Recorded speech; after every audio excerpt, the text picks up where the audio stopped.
할렐루야. 오늘 또 예배하는 저와 여러분 가운데 성령이 임하기 원합니다. 그 성령의 만지심이 있기 원합니다. 성령을 경험하는, 체험하는 귀한 시간이 될 수 있기를 예수 그리스도의 이름으로 축원합니다. 예수님께서 진짜 그리스도인들이 세상에서 치러야 할 대가를 오늘 우리에게 말씀해 주고 있습니다. 저는 이 말씀을 준비하면서 왜 그리스도인들이 변화되지 않을까? 왜 바뀌지 않을까를 곰곰이 생각하고 이 말씀을 묵상해 보았습니다. 우리는 입술로는 고백을 잘해요. 이렇게 해야 되겠다. 이렇게 살아야 되겠다. 이렇게 변화되어야 되겠다. 그런데 한 주간이 지나고 또 만나보면 똑같아요. 들어보면 똑같아요.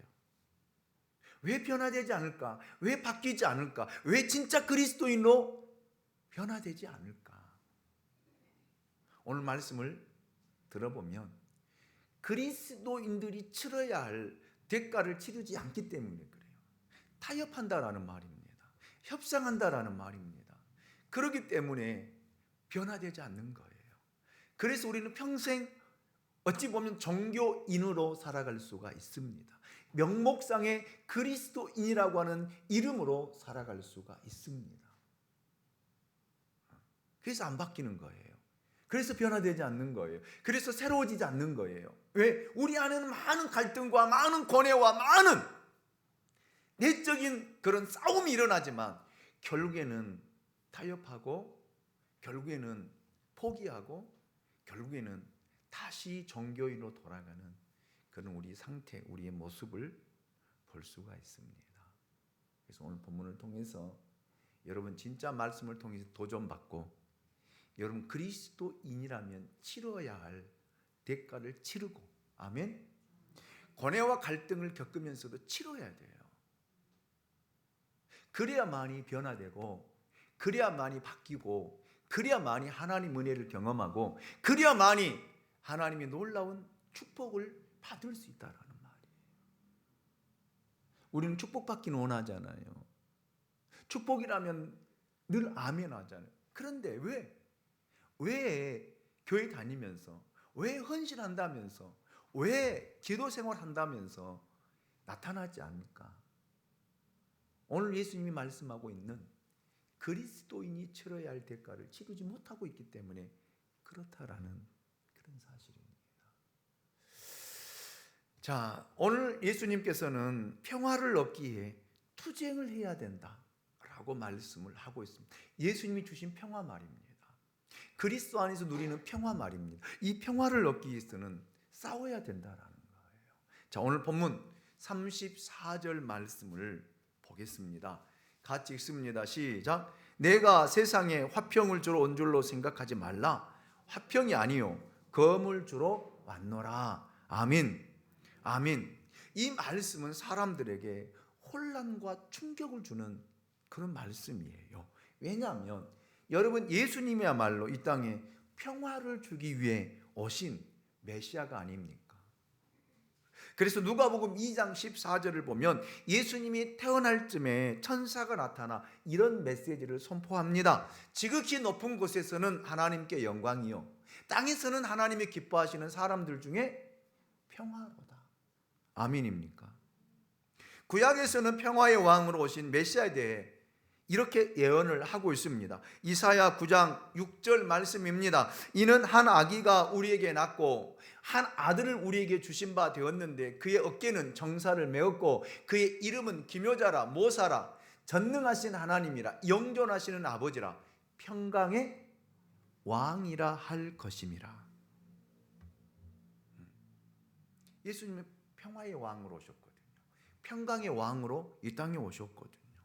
그리고 예수님은 산상수훈을 통해서도 친히 이렇게 말씀하셨습니다. 마태복음 5장 9절입니다. 화평케 하는 자는 복이 있나니 그들이 하나님의 아들이라 일컬음을 받을 것임이요. 예. 예수님은 단절된 하나님과 사람 사이를 화해시켰던 하나님의 아들이셨고 사람과 사람 사이의 관계를 회복시켜 주신 분입니다. 그래서 예수님을 만나는 사람들마다 진정한 내적 평화를 맛보기를 원해요. 이 평화를 누리기 원합니다. 그렇잖아요. 그런데 우리 안에는 이 평화가 없어요. 이 평화가 없습니다. 진정한 평화가 없어요. 그래서 우리는 정말 많은 갈등을 통해서, 여러분 재정적으로 좀 풍성해지면 웃고, 재정적으로 어려워지면 정말 힘들어하고, 하나님 앞에 기도했던 것들이 어떻게 응답이 되어지면 할렐루야하고, 응답이 되어지지 않냐면 정말 고통 가운데 신음하고, 어느 때는 다 포기하고 싶고 교회도 떠나고 싶고 하나님도 버리고 싶은 심정들이 우리 안에 일어날 것입니다. 이것이 예수를 믿는 것일까? 이것이 교회를 다니는 이유일까? 이런 생각도 많이 하게 될 것입니다. 그런데 여러분 잘 들으셔야 돼요. 예수님 우리에게 돈을 주신 적이 없습니다. 돈을 가져다 주신 적도 없고요. 그러나 우리에게 주신 것이 있어요. 그게 뭐예요? 평화예요. 평화입니다. 어느 누구도 빼앗아갈 수 없는 평화가 예수 믿는 진짜 그리스도인이라면 있어야 된다는 말입니다. 바울이 감옥에 들어가서 매를 맞고, 바울이 여러분 그 온몸에 상처가 나고 사슬에 매여 있어도, 여러분 빌립보 감옥에서 바울은 찬송했잖아요. 하나님 앞에 기도했잖아요. 그것이 내적인 예수 그리스도께 주신 평화라는 말입니다. 환경에 지배받지 않습니다. 사람에 의해서 지배당하지 않습니다. 그런데 우리는요, 환경에 따라, 사람에 따라 여러분 정말 내 마음이 요동치는 그런 모습을 보게 됩니다. 이 평화가 없기 때문에 그래요. 이 평화가. 그래서 사람의 말 한마디에 상처를 받고요, 사람의 말 한마디에 시험에 들고요. 여러분 보십시오. 여러분의 기도 응답에 없으면은 상처를 받고 시험에 드는 경우들이 얼마나 많이 있느냐라는 말입니다. 왜 그랬을까요? 왜 그럴까요? 내적인 평화가 없기 때문에 그렇다라는 말입니다. 조용하게 샘솟는 평화, 무엇으로도 설명할 수 없는 진정한 평화를 통한 기쁨을 경험했느냐라는 말입니다. 그 평화가 여러분 안에 있느냐라는 말입니다. 이렇게 참된 평화를 주러 오신 예수님이 이상한 말씀을 하시잖아요. 내가 세상에 화평을 주러 온 줄로 생각하지 말라. 화평이 아니요, 뭐를 주러 왔노라? 검을 주러 왔노라 라고 친히 말씀하고 있습니다. 갈등을 주는 이 말씀, 이율배반적인 이 말씀은 도대체 무슨 의미고 무슨 뜻일까요? 검이란 싸움을 의미하는 것이요, 분쟁을 의미하는 것입니다. 내가 너희를 화해시키러 온 것이 아니라 분리시키러 왔다라는 그런 뜻입니다. 즉 싸움시키러 왔다라는 말입니다. 그런데 여기에는요, 몇 가지 놀라운 뜻이 있더라고요. 첫째, 예수님은 감상적인 평화, 가짜 평화를 거부하셨다라는 뜻입니다. 세상의 평화는 위장된 평화입니다. 평화라는 말이 얼마나 많이 남용되고 있는지 모릅니다. 특별히 그리스도인들에게요. 그래서 우리는 사람들 앞에서 진짜 평화 있는 것처럼, 마음이 상하지 않는 것처럼 사람들에게 보일 때는, 사람에게 인사할 때는요 그렇게 하거든요. 샬롬 그러거든요. 한번 인사해 볼까요? 옆 사람에게 샬롬.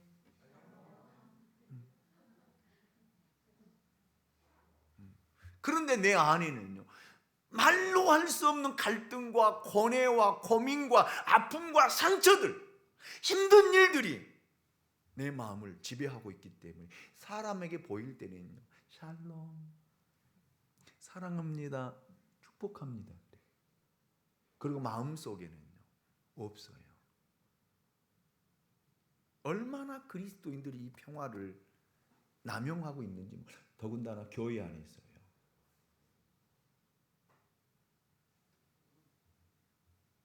여러분 세상에 왜 전쟁을 할까요?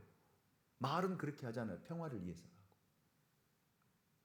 왜 사회 개혁을 한다는 많은 사람들이 평화를 말하느냐? 그 평화를 위해서라고 이야기하잖아요. 그런데 그것이 진짜 평화인가라는 말입니다. 이렇게 사람들은 평화를 말하며 투쟁하고 전쟁하고 평화를 위해 피를 흘리기까지 합니다. 이런 거짓된 평화, 가짜 평화를 깨트리러 오신 분이 누구냐면 예수님이란 말이에요. 그래서 여러분 진짜 평화란 어떤 것일까요? 평화는 값싸게 얻어진 것이 아니다라는 말입니다. 평화란 문제가 없는 안일한 상태를 의미하는 것이 아닙니다. 우리는 그렇게 알고 있어요. 그러나 여러분, 이 평화는 투쟁과 분쟁 속에서 얻어지는 것이다라는 말입니다. 무서운 광풍과 전투 속에서 얻어지는 것이 평화라는 말입니다. 대부분 그리스도인들의 문제는요, 고통스러운 현실을 회피하고 도피하고 영적인 안일주의에 빠져 있습니다. 죄와 불법이 성행하는 이 세상 속에 우리는 다 타협하고 살아가요. 손을 내밀면 손을 덥석 잡아버립니다. 그래서 이 평화가 오지 않는 거예요. 오는 것 같은데 오지 않는 거예요. 왜요? 여러분 안에 죄가 있고 여러분 안에 불법이 있고 여러분 안에 불순종이 있는데 어떻게 그 평화가 오느냐라는 말입니다. 이 죄와 불법과 불의와 불순종과 싸워서 얻어내는 것이 평화라는 말입니다. 평화라는 말이에요. 예수님이 진짜 주시는 평화를 맛볼 수 있다라는 말입니다. 진짜 평화는 고통스러운 현실 속에서 죄와 불법과 싸워 피투성이가 되어서 얻어지는 것이 평화라는 말입니다. 여러분 이해가 되십니까? 내 안에 죄가 있는데요, 내 안에 불의가 있는데요, 내 안에 불법이 있는데요, 내 안에 여러 불순종이 있는데요, 어떻게 평화를 얻을 수 있습니까? 물론 순간순간 얻을 때도 있어요. 우리 하나님께 회개하고 나면 그 평화 잠깐 와요. 기도하고 나면 잠깐 평화 와요. 은혜 받으면요 잠깐 평화 와요. 그런데 돌아서면 다시 원래 상태로 돌아가 버려요. 왜요? 싸우기가 싫거든요. 내 안에 있는 죄와 내 안에 있는 불법과 내 안에 있는 불의와 내 안에 있는 불순종과 싸우기가 싫거든요. 싸워야 한다면 얼마나 많은 갈등을 해야 되고 얼마나 많은 고민을 해야 되고 얼마나 많은 피를 흘리는 전투를 해야 될까요?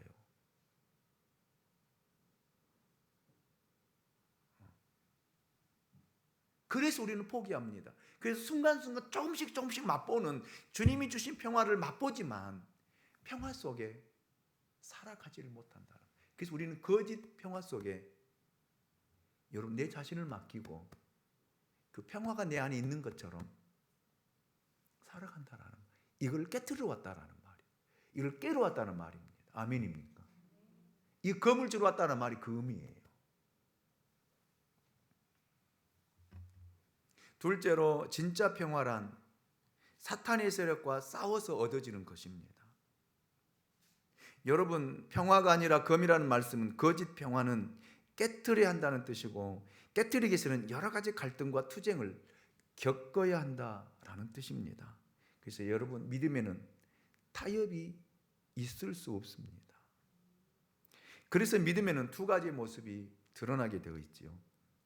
사랑과 관용이 있으면서 동시에 엄격한 비타협이 있습니다.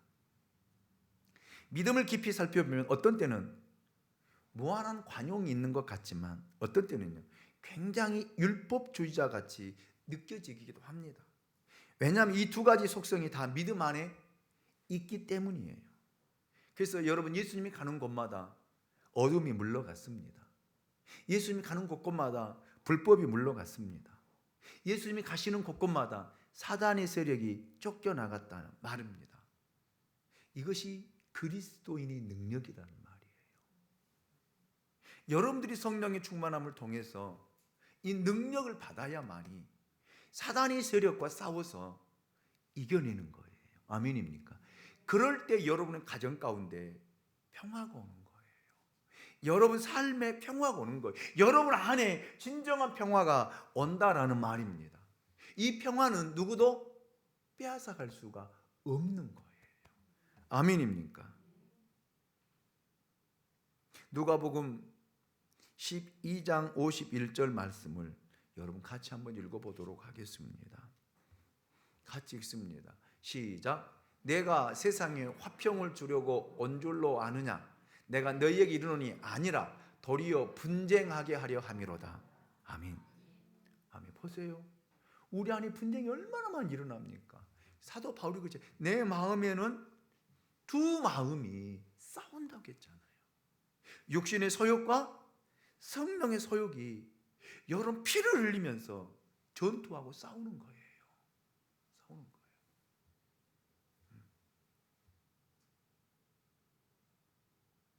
진짜 평화를 얻기 위해서는요, 분쟁해야 돼요. 여러분 안에 말로 할 수 없는 이 분쟁이 일어나야 된다라는 말입니다. 아멘입니까? 싸워 이겨야 돼요. 그래 진짜 평화가 오는 거예요. 그래서 예수님께서 검을 주러 왔다라고 말씀하신 것입니다. 너희들이 안일하게 생각했던 그것을 깨버려야 한다. 가족관계, 사회관계, 모든 가치관들을 깰 것이다. 그것이 죄요, 불법이면, 그것이 전통적으로 저질렀던 관습적인 악이라면 너희들이 선이라고 생각할지 모르지만 깨어버릴 것이다 라는 뜻이 이 말이에요. 여러분 보세요. 예수님이 유대인들에게, 예수님이 바리새인과 서기관들에게, 백성의 장로들에게 여러분 이 말씀을 하고 있을 때 여러분 그들의 가지고 있는 관습, 전통적인 것, 자기들을 다 평화로 위장하고 여러분 백성들로 하여금 지키게 하고 행하도록 하면서 자기들 뒤에서 불법 다 저지르고 불법을 행하고 불의를 저지르면서 평화를 외친들 평화가 옵니까? 평화가 주어집니까? 이걸 깨트려야 된다라는 말입니다. 아멘입니까? 그래서 어려운 거예요. 여러분 보세요. 누가복음 12장 49절에서 예수님께서는 또 이렇게 말씀, 내가 불을 땅에 던지러 왔노라. 이 불이 이미 붙었으며 내가 무엇을 원하리요 그랬잖아요. 굉장히 과격한 말씀이잖아요. 모든 불의와 불법은 불에 타야 된다라는 말입니다. 모든 죄와 악은 검으로 찔러야 된다라는 말입니다. 그래야만이 진정한 평화가 온다라는 사실을 이야기하고 있어요. 여러분 생각해 보십시오. 평화는 안일한 상태에서 주어지는 것이 아닙니다. 철저한 싸움, 악과 죄와 사단의 세력들과 싸워서 얻어지는 것이 평화라는 말입니다. 이걸 깨뜨려야 된다는 거예요. 여러분 생각해 보십시오. 어느 환자가 수술을 받아야 됩니다. 수술을 받으려고 하면 여러분 여러 가지 고통들이 뒤따르잖아요. 참을 수 없는 아픔이 오잖아요. 그렇죠? 만약에 여러분 암 수술한다라면 그 뒤에 따르는 고통들을 생각하면 사람들이 하기 싫어해요. 방사선, 그리고 또 뭐예요? 항암 치료제. 그 따르는 고통이라고 하는 것은요, 겪어보지 않는 사람은 몰라요. 해보지 않는 사람은 몰라요. 그래서 여러분 보세요. 수술하면 되는데 수술하지 않고 미봉책으로 마약을 쓰고 진통제로 고통을 약화시킨다면 어떻게 되겠습니까? 그 환자가 치료되는 것입니까? 아니잖아요. 그 환자를 뭐 하게 하는 거예요? 죽게 하는 거예요. 수술은 해야 돼요. 해서 환부를 째고 나쁜 것을 긁어내야 돼요. 도려내야 된다라는 말입니다. 그럴 때 치유가 일어나고 그럴 때 평화가 임하게 되고요. 진정한 행복을 얻을 수 있는 거예요. 아멘입니까? 그런데 여러분 싫어합니다. 왜요? 아프니까. 고통스러우니까. 왜 우리 그리스도인들이 여러분 이 진정한 평화를 맛보지 못할까요? 싫거든요. 내 안에 많은 갈등하기 싫거든요. 세상 사는 것도 힘든데, 세상 사는 것도 여러분 복잡한데 내가 영적으로 이것까지 해야 되느냐고. 맞아요, 틀려요? 그게 싫어해요. 너무 고통스럽다는 거예요. 너무 힘들다는 거예요. 그래서 변화가 일어나지 않는 것입니다. 바뀌지 않는 거예요. 수술해야 됩니다. 여러분의 인생을 수술해야 돼요. 여러분의 삶을 수술해야 됩니다. 우리 양무리교회를 수술해서 악과 죄와 불의와 사탄의 세력들을 도려내야 될 줄로 믿습니다. 그럴 때 진정한 평화가 우리 교회 안에 임할 줄로 믿습니다. 곪은 것은 감추어서는 안 됩니다. 째야 돼요. 잘못된 것은 아프더라도 드러내야 됩니다. 그래야만 진정한 평화가 임한다는 거예요. 예수님이 주신 평화가 임한다. 그래서 여러분, 예수님이 친히 우리에게 말씀하셨잖아요. 이 평화를 얻기 위해서는요, 새로운 피조물이 되어야 돼요. 거듭나야 된다라는 말입니다. 중생해야 된다라는 말이에요. 아멘입니까? 그러기 위해서는요, 다 버려야 돼요. 이제 뒤에 설교를 또 하겠지만 여러분의 생각도 버려야 되고, 여러분 마음속에 있는 것도 버려야 되고, 삶의 패턴도 바꿔야 돼요. 바뀌어야 돼요. 예수님의 8가지 성품을 통해서 여러분의 삶이 바뀌어져야 되잖아요. 그러기서는 여러분 쉬워요? 가만히 있으면 바뀌어져요? 아니잖아요. 참아야 될 때는요, 내 말에 마음속에 말로 할 수 없는 갈등이 일어나잖아요. 성질은 급하지요. 할 말은 툭 튀어나오고 싶지요. 그냥 부딪히고 싶지요. 그럴 때 어떻게 해요? 얼마나 많은 갈등이. 그럴 때 여러분 싸워서 이겨야 돼요. 아멘입니까? 피나게 싸워서 이겨야만이. 이기고 나면요, 그래 잘했다. 그때 진정한 평화가 임한다라는 말이에요. 이것이 평화예요. 예. 이 평화를 얻을 수 있기 원합니다. 여러분은 검으로, 여러분 싸워서, 쟁취해서 이 평화를 얻을 수 있는 진짜 그리스도 있는 능력 있는, 진짜 능력 있는 그리스도인들이 될 수 있기를 주님의 이름으로 축원합니다. 이 싸움이 없으면요, 여러분 평화 맛보지 못해요. 짧게는 맛볼지언정 이 평화가 여러분 마음을 주장하지 못해요.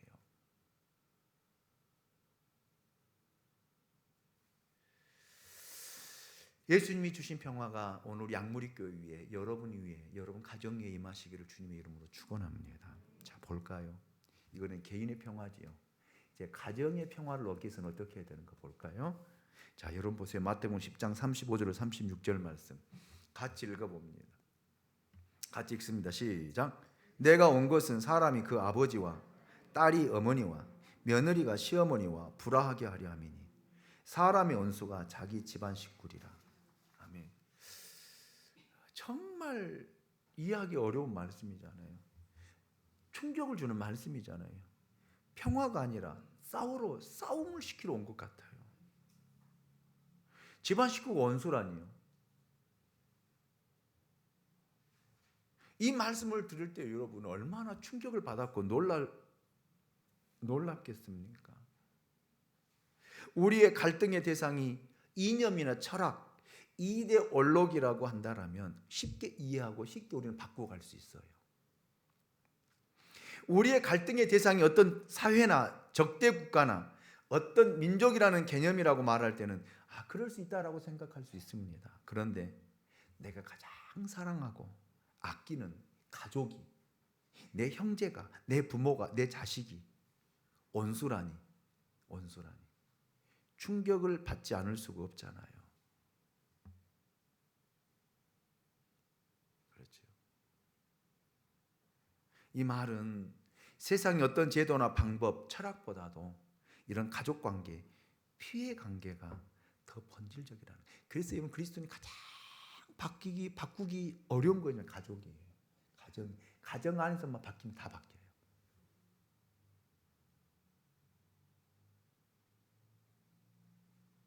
잘 잘 생각해 보십시오. 가정 안에서 여러분 진짜 그리스도 인정받으면 그 사람은 사회에 나가서 인정받아요. 그리스도 인정받는다니까요. 가정 식구들끼리는 편하기 때문에요. 다 이해해 주기 때문에 편하게, 말도 편하게 하고요, 행동도 편하게 하고요, 믿음 없는 행동도 하게 되고요, 믿음 없는 짓도 하게 되고요. 짓이라고 해서 죄송합니다만 그래요. 그래서 여러분을 통해서 가족이 예수 믿고 구원받고 믿음이 성장하고 자라간다는 것은 진짜 어려운 거예요. 자녀들에게 물어보세요. 왜 교회 안 나오냐고. 우리 엄마 아빠 때문에 교회 안 다녀요.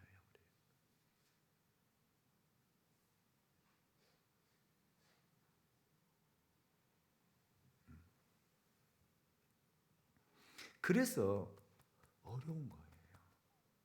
가장 어려운 거 제가 그랬잖아요. 가족에게 복음 전하는 것, 예수를 전하는 것이 가장 힘들다고. 좀 변화되어서 좀 바꾸려면 왜 그래 또? 왜? 무서워? 죽으려고 그러나? 이런 말 하잖아요. 그러니까 또 하다가도 포기하는 거예요. 타협해버려요. 그래, 밖에서나 잘하자. 쫓아서 합니다. 절대 안 된다. 그래거든요. 가정에서는 그냥 가족끼리니까 편안하게 즐겁게 그냥 이해해 주겠지. 우리 엄마니까 이해해 주겠지. 우리 자식이니까 이해해 주겠지. 그렇게 하면서 행동하고 말하고 집에서 경건의 생활은 하나도 안 하고 기도하는 모습도 안 보이고 말씀 보는 것도 안 보이고 가정 예배는 아예 드릴 생각지도 안 하고, 그리고 우리는 자녀들이 변화되기를 원해요. 그리고 자녀들이 성공하기를 원합니다. 하나님 앞에 축복받기를 원하고 하나님이 우리 자녀들을 이끌어주기를 원하고 우리 자녀들의 가는 길이 평탄하고 형통하고 만남의 축복을 통해 축복의 통로가 되기를 원하지만 천만의 말씀이 여러분의 생각이에요.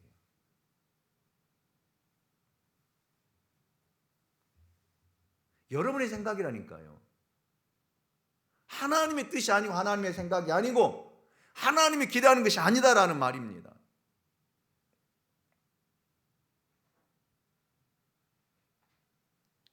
여러분 그러기 위해서는 내가 변화되어야 돼요. 내가 변화되기 위해서 가정 안에 얼마나 많은 다툼이 일어나겠어요. 여러분 가정이 지켜왔던 문화가 있습니다. 전통이 있습니다. 전례가 있습니다. 이것들을 하나님의 말씀으로 하나님의 여러 말씀으로 바꾸려고 한다면 얼마나 많은 마찰이 나고 얼마나 많은 다툼이 나고 얼마나 많은 갈등이 나고 얼마나 많은 일들이 일어나겠느냐라는 말이에요. 그래서 우리는 그냥 묻어가는 거예요. 왜? 나 혼자 어떻게 할 수 없어. 그냥 좋은 것이 좋은 거니까 따라가자.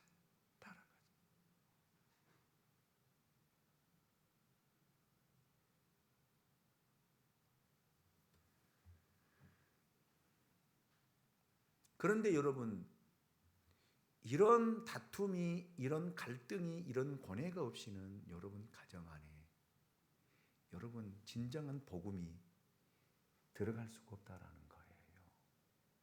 예수가 진정한 가정의 주인이 될 수 없다라는 거예요. 예수님께서 여러분 내 가족이 원수다, 그러므로 버려라, 그런 뜻이 아니잖아요. 여러분 오해하지 마십시오.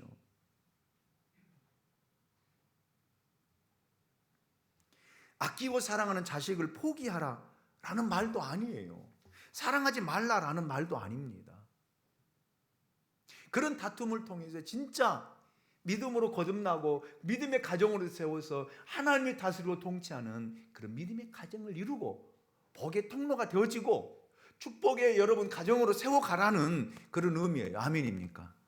여러분 이 모습을 우리는 아브라함에게서도 볼 수 있잖아요. 여러분 백세 얻은 하나밖에 없는 아들을 하나님의 번제로 드리라고 하잖아요. 이거의 믿음이라니까요. 이런 하나님 어디 있습니까? 젊었을 때나 주었으면 바치고 또 나면 되죠. 그렇죠? 그런데 백세에 모든 것이 다 끊어지고 아브라함도 자식을 낳을 수 없는 몸의 상태. 사라는 90세에 여러분 생리가 끊어지고 아이를 가질 수 있는 몸이 아니잖아요. 그런 상태에서 하나님이 은혜로 아들 이삭을 주었는데 그 아이가 잘 건강히 자라가는데 그 아이를 데리고 와서 번제로 드리라니요. 아브라함 마음속에 얼마나 많은 갈등이 일어났겠어요. 얼마나. 그 아들을 데려가서 내가 내 자식을 어떻게 결박하고 내가 어떻게 내 자식을 정말로 내 목숨보다 소중한 이 자식을 목을 베서 피를 받아가지고 제단 위에 뿌리고 그 자식의 살을 각을 떠가지고 하나님 앞에 태워서 드리냐고.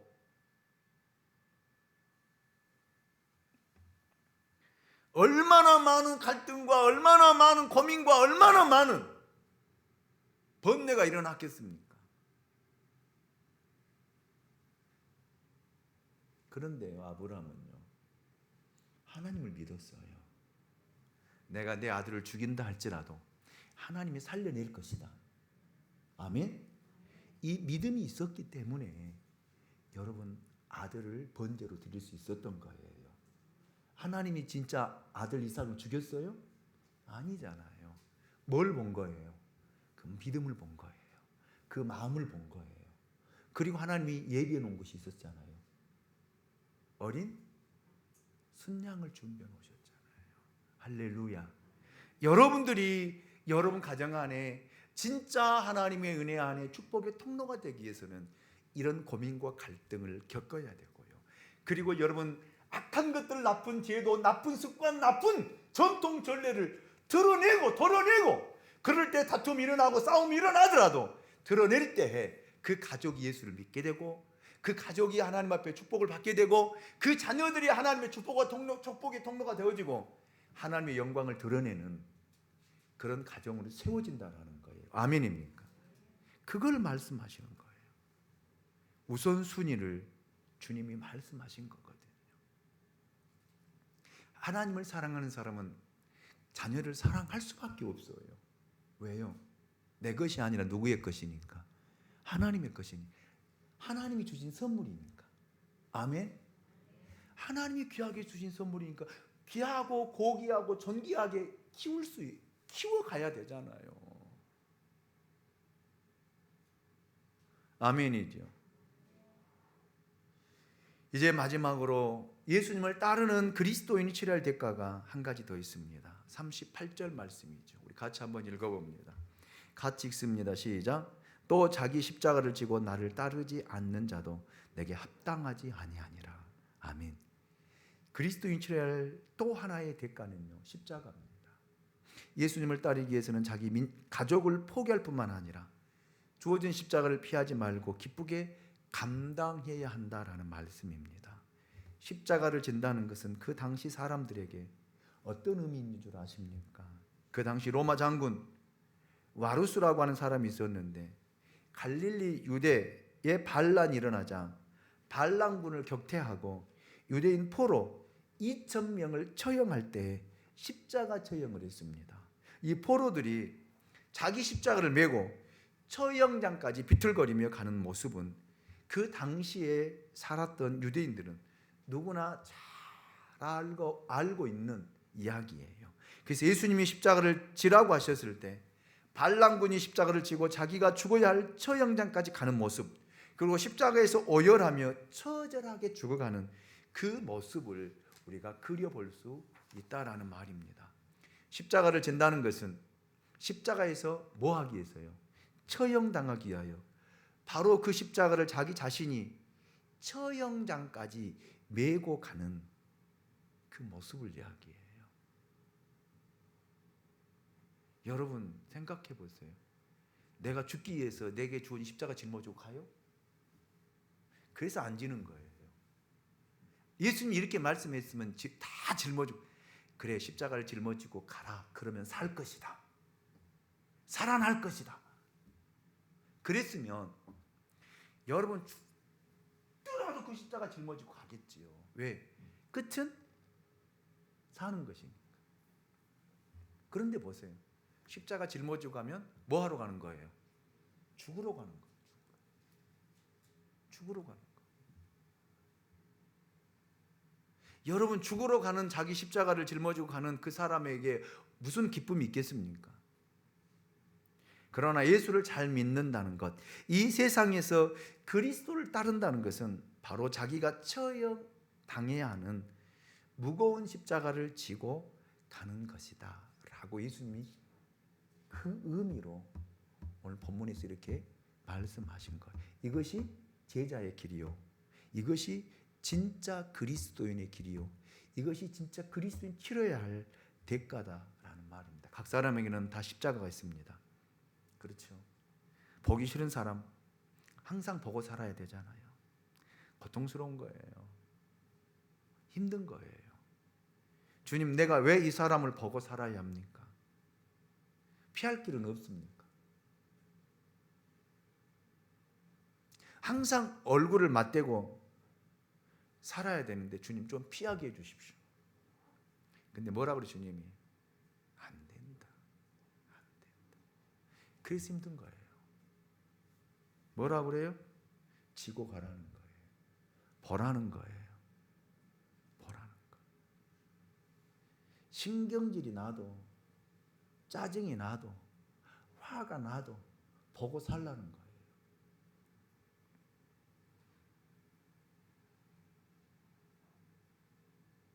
그것을 피하지 말라. 도망가지 말라. 쫓아서 합니다. 차라리 저를 쫓아 차라리 섬겨라. 섬기라는 거예요. 우리나라 속담에도 미운 놈 떡 하나 더 준다는 식으로 섬기라는 거예요. 어차피 만나는 것이다. 기쁘게 그 사람을 만나라. 그리고 섬겨라. 손해를 보면서도 그 사람 피하지 말라. 바로 이런 뜻입니다. 이것이 십자가를 지는 것입니다. 그렇게 하고 나면 변한다는 거예요. 사람이라면 변한다는 거예요. 인생도 변하고요, 그 상황도 변한다라는 그런 말입니다. 자, 그렇다면 여러분, 이런 고통만 있다라면 누가 십자가를 짊어지겠어요? 분명히 기억할 것은 여러분, 이 고통과 비교할 수 없는 뭐가 있다는 거예요? 영광이 있다는 거예요. 아멘. 지금의 현재 고난은 장차 나타날 영광과 좋게 비교할 수 없느니라. 아멘. 그래서 참는 거예요. 여러분, 믿음의 세계는 삶의 고통, 십자가, 억울함, 손해보는 것과 비교할 수 없는 영광스러움이 있기 때문에 여러분, 우리가 종노릇하는 거예요. 바보가 아니에요. 못나서가 아니에요. 나는 자존심이 없어 참는 거 아니에요. 욕을 먹어도, 때려도, 침을 뱉어도 아무렇게 생각하지 않게 생각하는 것이 아니다라는 말입니다. 내 뒤에는 누가 있기 때문이에요? 주님이 말씀하셨기 때문에, 참으라고 말씀하셨기 때문에, 인내하라고 말씀하셨기 때문에, 그래야만이 나를 통해서 상대방이 변화된다. 예수님이 여러분 힘이 없어 십자가를 짊어지고, 여러분 능력이 없어서 여러분 사람들에게 침뱉음을 당하고, 사람들이 가면서 조롱하고 비웃고 있을 때 가만히 있었던 거 아니에요. 여러분 보세요. 그 십자가 뒤에는 뭐가 있었어요? 부활이 있었잖아요. 그 십자가 뒤에는요, 뭐가 있었어요? 영광이 있었잖아요. 아멘.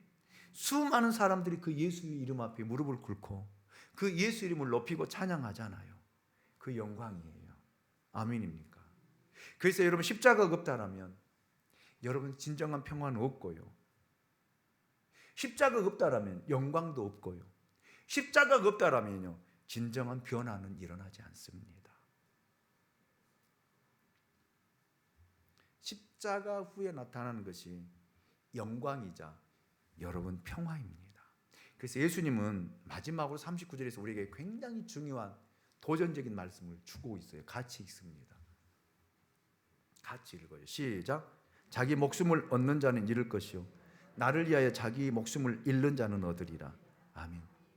다른 말로 말하면 살고자 하는 자는 죽을 것이요 죽고자 하는 자는 살 것이다라는 거예요.